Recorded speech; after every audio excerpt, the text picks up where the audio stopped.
আসসালামু আলাইকুম dear viewers. এই মুহূর্তে যেখানে যে অবস্থায় আছেন সবাইকে স্বাগতম জানাচ্ছি ইউনিক ক্লাসরুম বিডি এর পক্ষ থেকে। আজকে আরও একটি নতুন টিউটোরিয়াল নিয়ে হাজির হলাম আপনাদের মাঝে। আজকে যে টিউটোরিয়াল নিয়ে আলোচনা করব সেটি হলো MS Word tutorial part 4 review. অর্থাৎ পূর্বের আরও 3টি পার্ট হয়ে গেছে, সে 3 পার্টের পরবর্তীতে যে পার্টটি সবচেয়ে গুরুত্বপূর্ণ সেটি হচ্ছে রিভিউ।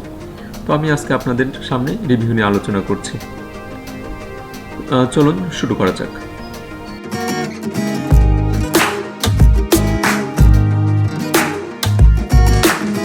সবাইকে স্বাগত। ইতিমধ্যে আপনারা বুঝতে পেরেছেন যে কোন বিষয়টি নিয়ে আলোচনা করতে যাচ্ছি। এমএস ওয়ার্ড এর গুরুত্বপূর্ণ একটি অপশন রিভিউ নিয়ে। ভিডিওগুলোতে আমি হোম, ইনসার্ট, পেজ লেআউট এই 3টি মেনুর পরে যেটি আমার গুরুত্বপূর্ণ মনে হয়েছে সেটি হলো রিভিউ। আজকে আপনাদের সামনে আমি রিভিউ নিয়ে আলোচনা করব। তো একটি কথা বলে রাখি, ভিডিওটি ভালো লাগলে অবশ্যই লাইক দেবেন, সাবস্ক্রাইব করবেন যেন পরবর্তী ভিডিওগুলো সবার আগে আপনি পেয়ে যান। রিভিউ অপশনের মধ্যে মোট 6টি মেনু রয়েছে। রিভিউ অপশনের মধ্যে মোট 6টি মেনু রয়েছে। আমি আপনাদের ধারাবাহিকভাবে এই 6টি মেনু আলোচনা করব। 6টি মেনু থাকলেও এর মধ্যে কিন্তু আসলে সবগুলো তেমন ইম্পর্টেন্ট নয়। যেগুলো বেশি ইম্পর্টেন্ট আমি সেগুলোতে একটু সময়টা বেশি ব্যয় করব। প্রথমে যে অপশনটি রয়েছে সেটি হচ্ছে স্পেলিং অ্যান্ড গ্রামার। এটি রয়েছে প্রুফিংয়ের মধ্যে। প্রুফিংয়ের মধ্যে সবচেয়ে গুরুত্বপূর্ণ এই অপশনটি spelling and grammar. Spelling and গ্রামারটা কী করবে, আপনি কোনো ডকুমেন্ট যখন লিখবেন সেখানে যদি আপনার গ্রামাটিক্যাল কোনো ইরোডস থাকে অথবা স্পেলিং বানানে কোনো ভুল থাকে, সেক্ষেত্রে কিন্তু এখান থেকে আপনি সেটি ঠিক করে নিতে পারবেন, কারেক্ট করে নিতে পারবেন। তো চলুন দেখিয়ে দিচ্ছি। আমি প্রথমে স্পেলিং অ্যান্ড গ্রামার অপশনে ক্লিক করলাম।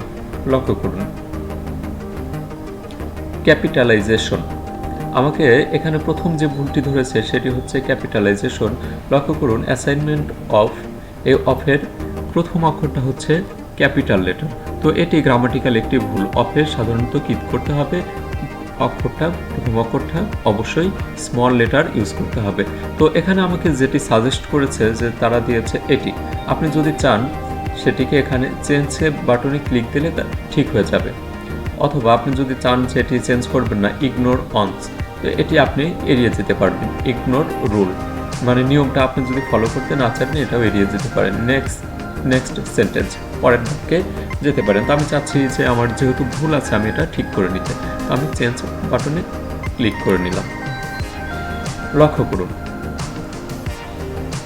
নট ইন ডিকশনারি, এখানে দ্য FATHEER এই শব্দটি তাদের যে নিজস্ব ডিকশনারি রয়েছে সেখানে তারা খুঁজে পায়নি।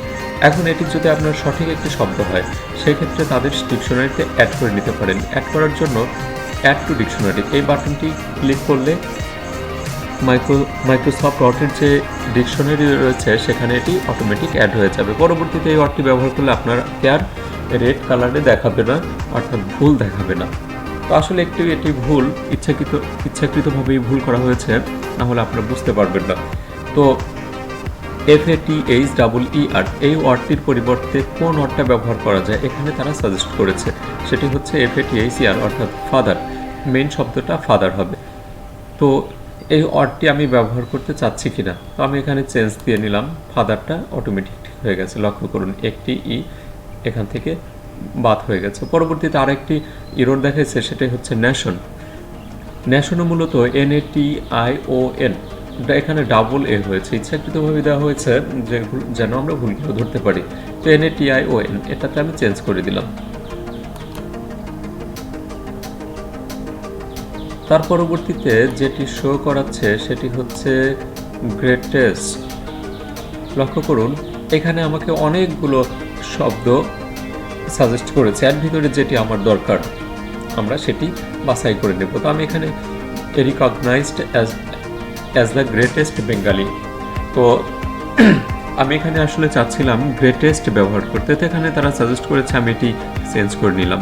তো এখানে চেঞ্জ অল দিলে কি হবে, আপনার এই ডকুমেন্টটাতে বা ফাইলটাতে যতগুলো গ্রেটেস্ট এই ভুলটা আছে চেঞ্জ অল দিলে একদম সবগুলো ঠিক হয়ে যাবে। তারপরে দেওয়া আছে অটো কারেক্ট। আমি অটো কারেক্ট দিই, দেখেন কি হয়।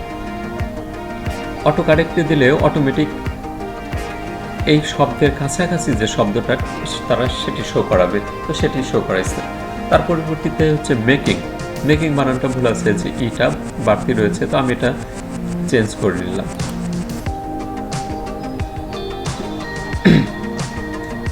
লক্ষ্য করুন এতক্ষণ যে ভুলগুলো ছিল সেগুলোতে শো করাইছিল হচ্ছে রেড কালারে, এখন যেটি লক্ষ্য করা যাচ্ছে সেটি হচ্ছে গ্রিন কালার। এই গ্রিন কালারটা কি?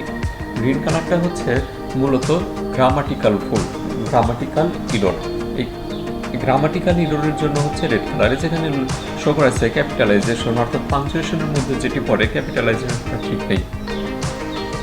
এখানে একটি সেন্টেন্সের পর আমরা জানি প্রথম যে লেটার সেটি হচ্ছে ক্যাপিটাল লেটার হয়, তো এখানে আমি ইচ্ছাকৃতভাবে স্মল লেটার ইউজ করেছি, সেজন্য তারা একটা ভুল ধরে দিচ্ছে।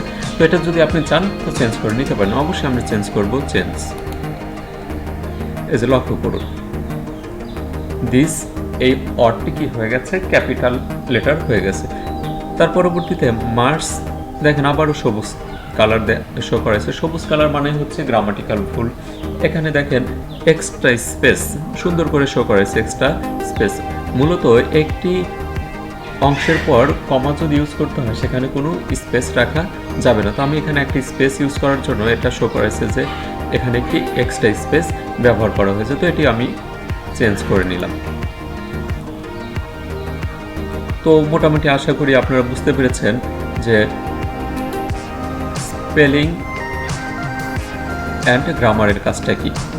তো এটি ছিল হচ্ছে প্রুফিং মেনুর ভিতরে প্রথম অপশনটা। তার পরবর্তীতে আমি চলে যাচ্ছি রিসার্চ।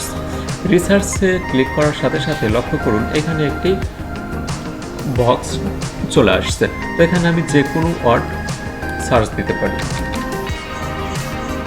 তো এখানে আমি ন্যাশনটা আমি সার্চ দিচ্ছি যে কি হয়, লক্ষ্য করুন ন্যাশন, ন্যাশন মানে জাতি। তো এই ওয়ার্ডটা ইংরেজির যে বিভিন্ন অপশন রয়েছে, অর্থ রয়েছে, তার পুরোগুলো শো করাচ্ছে। State, country, land, reel, homeland, তো যাবতীয় তথ্যগুলো এটার শো করাচ্ছে, নাউন এটি মূলত।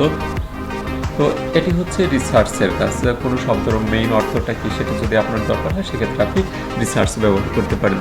তারপরে যেটি রয়েছে ফিচার্স, এটি মূলত ওই রিসার্চের মতোই সেম কাজ করে। এখন চলে যাচ্ছে আরও একটি গুরুত্বপূর্ণ অপশন, সেটি হচ্ছে ট্রান্সলেশনে। ট্রান্সলেশন বুঝতেই পারছেন এক ভাষা থেকে অন্য ভাষায় রূপান্তর করবে। বিশ্বের অনেক ভাষা রয়েছে, আমরা কিন্তু খুব সহজেই এক ভাষায় লিখে সেটিকে অন্য ভাষায় ট্রান্সলেট করতে পারি। আমি এখানে ইংলিশে এটি লিখেছি, তো আপনি যদি চান ইংলিশ থেকে আপনি ফ্রান্সের ভাষায় নেবেন, তারপরে বাংলাতে নেবেন, সেটা কিন্তু খুব সহজেই পারবেন। তো আমি ট্রান্সলেশন করে নিচ্ছি, তো এটুকু আমি সিলেক্ট করে নিলাম। সিলেক্ট করার পর ট্রান্সলেশন, তো এখানে শো করাচ্ছে যে কোন ভাষা থেকে মূলত কোন ভাষায় যেতে চাচ্ছি। তো এখানে ফ্রেঞ্চ অর্থাৎ ফ্রান্সের ভাষাটা সিলেক্ট করা রয়েছে, এই যে এখানে লক্ষ্য করুন নিচের দিকে ফ্রান্সের ভাষায় এটি ছিল ট্রান্সলেটের কাজ। তারপরে রয়েছে সেট ল্যাঙ্গুয়েজ, এখান থেকে চাইলে আপনি ল্যাঙ্গুয়েজটা সেট করে দিতে পারেন। মূলত এখানে ডিফল্ট হিসেবে ইংলিশ ইউনাইটেড স্টেটস এটি ব্যবহার করা হয়, চাইলে এখানে আপনার পছন্দ মতো ভাষা সিলেক্ট করে দিতে পারেন। এখানে বিভিন্ন ভাষা রয়েছে, বাংলা রয়েছে, আপনি চাইলে এখানে বাংলা দিতে পারেন, আমি বাংলা দিয়ে নিলাম।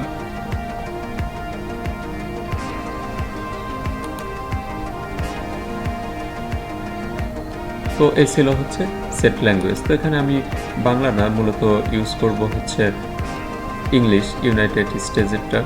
তো এটি আচ্ছা যাই হোক, তো নিচের দিকে লক্ষ্য করুন do not check spelling or grammar, এটি কিন্তু টিক চিহ্ন দেওয়া নেই, অর্থাৎ আপনি যেটাই লেখুন না কেন সেটাতে যদি এটা টিক চিহ্ন না দেওয়া থাকে সেক্ষেত্রে কিন্তু আপনার স্পেলিং অ্যান্ড গ্রামারটা চেক করবে না।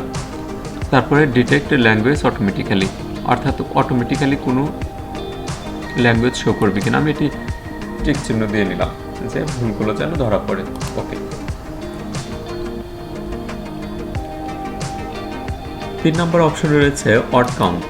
লক্ষ্য করুন এখানে আমার শো করাচ্ছে ওয়ার্ড কাউন্টের ভিতরে পেজ রয়েছে 5টি, ওয়ার্ড রয়েছে 420টি, ক্যারেক্টার্স নো স্পেস অর্থাৎ ক্যারেক্টার স্পেস ছাড়া 1954টি। এইভাবে কিন্তু সব কিছু শো করাচ্ছে ক্যারেক্টার্স উইথ স্পেস, মানে প্রতিটি স্পেসকে একটি করে ক্যারেক্টার ধরে 2362, প্যারাগ্রাফ রয়েছে 26টি, লাইন রয়েছে 59, এভাবে কিন্তু শো করাচ্ছে। চাইলে এখানে 5টি যে পেজ রয়েছে সবগুলো শো একসাথে করাচ্ছে। এখানে চাইলে কিন্তু আপনি এই যে লক্ষ্য করুন, এখানে 5টি পেজ রয়েছে। আপনি চাইলে এখান থেকে একটা অংশ কিন্তু সিলেক্ট করে হিসাব করতে পারেন যে আসলে এখানে কয়টি লেটার রয়েছে। তো এই যে সিলেক্ট করা অংশটুকুতে চাপ দিলাম, পেজ অন, ওয়ার্ড রয়েছে হচ্ছে 51, ক্যারেক্টার, প্যারাগ্রাফ, লাইন সব কিছু এখানে শো করাচ্ছে। 3টি লাইন 1 2 3। তো এ হলো ওয়ার্ড কাউন্টের কাজ। এই ছিল প্রুফিংয়ের কাজ। প্রুফিংয়ের পরবর্তীতে যেটি রয়েছে সেটি হচ্ছে কমেন্ট। কমেন্ট কি করবে? কমেন্টে আমি ক্লিক করলাম। আমি যদি চাই যে এখানে কোনো কমেন্ট লিখে রাখতে,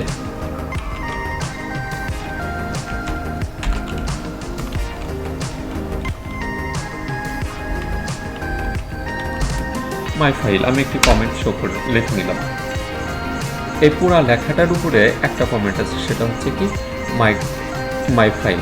তো কোনো একটি বিশেষ ওয়ার্ডের ক্ষেত্রে যদি আপনার কোনো এটার অর্থ বা কোনো বিশেষ অর্থ বহনকারী শব্দ এরকম কোনো কিছু যদি লিখতে চান, সেক্ষেত্রে কিন্তু আপনি কমেন্ট ব্যবহার করতে পারেন। তো হচ্ছে লক্ষ্য করুন, এখানে কিন্তু কালারটাও চেঞ্জ হয়ে গেছে। তো এটা দ্বারা কি বোঝাচ্ছে? এখানে একটা কমেন্ট রয়েছে। চাইলে এখানে আপনি কমেন্টে কি করে রাখতে পারেন, ডিলিট করে দিতে পারেন, যে কমেন্ট যদি প্রয়োজন না হয়। তো কমেন্টের পূর্বের কমেন্ট নেক্সট কমেন্টে যাওয়ার জন্য এখানে কিন্তু অপশন রয়েছে। যেহেতু এখানে একটাই কমেন্ট রয়েছে, আমি এখান থেকে আরও একটি এইটুক লেখাকে, এই লেখাটার জন্য আমি আরও একটি নিউ কমেন্ট দিচ্ছি। ফোল্ডার নামে আরও একটি নতুন কমেন্ট আমি ক্রিয়েট করে নিলাম। করুন আমি কোন কমেন্টটিতে রয়েছে, নেক্সট এবং প্রিভিয়াসের কাজ দেখানোর জন্য মূলত এটি করা হয়েছে। এখন আমি রয়েছি মূলত এখানে। এখন যদি আমি পরবর্তী নেক্সট কমেন্টে চলে যাই, লক্ষ্য করুন নিচের কমেন্টে চলে গেছে, আবার প্রিভিয়াস অর্থাৎ পূর্বের কমেন্ট। এভাবে কিন্তু কমেন্টগুলো চেঞ্জ করে নিতে পারেন।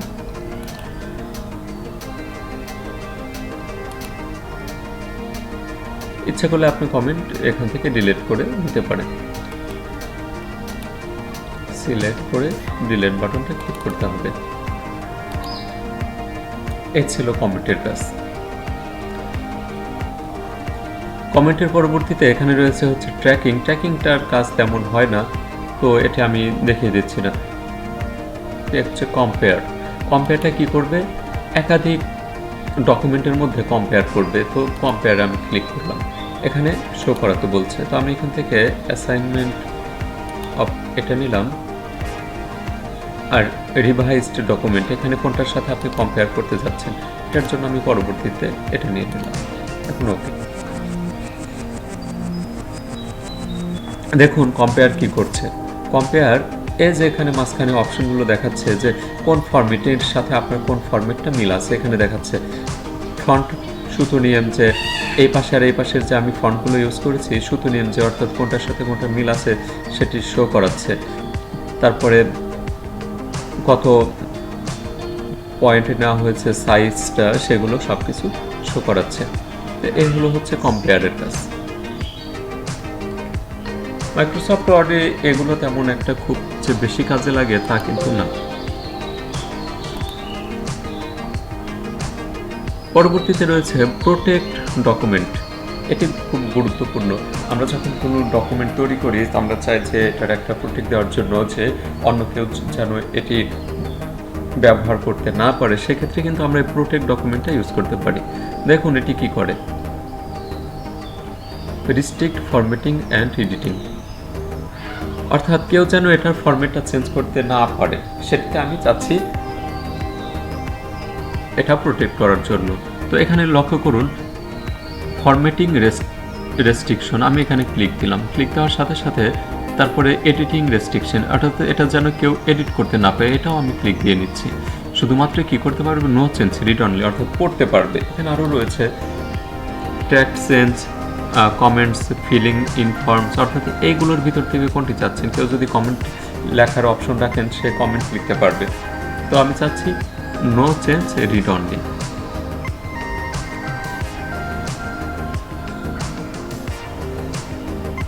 তারপর এই যে আপনি যদি এটি শুরু করতে চান, ইয়েস স্টার্ট ইনফোর্সিং প্রোটেকশন, আমি প্রোটেকশন দিতে চাচ্ছি, সেক্ষেত্রে আপনার এখানে পাসওয়ার্ড ব্যবহার করতে হবে, অর্থাৎ আপনি ফাইলটাকে সংরক্ষণ করার জন্য। আমি এখানে পাসওয়ার্ড দিলাম, ইন্টার রিড, অর্থাৎ কনফার্ম হওয়ার জন্য আবার পাসওয়ার্ড দিতে হবে। তো আমি এখানে পাসওয়ার্ড দিয়ে ওকে করলাম। ওকে করার সাথে সাথে এই ফাইলটা সেভ হয়ে গেল ডকুমেন্টে। এখানে আর কিন্তু কোনো কিছুই কাজ করবে না, আপনি চাইলে কিন্তু এখানে কিছু লিখতে পারবো না। লক্ষ্য করুন এখানে কোনো কিছু লেখা যাচ্ছে না। তো এভাবে কিন্তু আপনি কোনো কিছু লিখে কাউকে সেন্ড করতে পারেন, কারণ লক করে দেওয়া আছে, এটি চাইলেও সে ব্যবহার করতে পারবে না। অর্থাৎ আপনার পিসিতে যদি এগুলো থাকে সেক্ষেত্রে কিন্তু কেউ এটি চেঞ্জ করতে পারবে না। চেঞ্জ করার জন্য অবশ্যই তাকে কি করতে হবে, এই পাসওয়ার্ড জানতে হবে।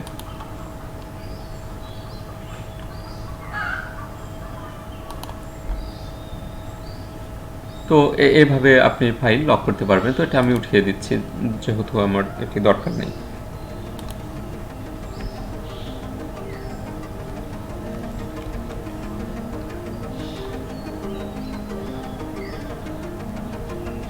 তো এটি উঠিয়ে দেওয়ার জন্য যে স্টপ প্রোটেকশন আমি ক্লিক দিলাম। এখানে আবার আপনাকে পাসওয়ার্ড দিতে হবে। আমি আবার পাসওয়ার্ড দিয়ে নিচ্ছি। এখন এখানে চাইলে আপনি যে কোনো এডিট করতে পারবেন। এই যে এখন দেখুন কাজ করছে।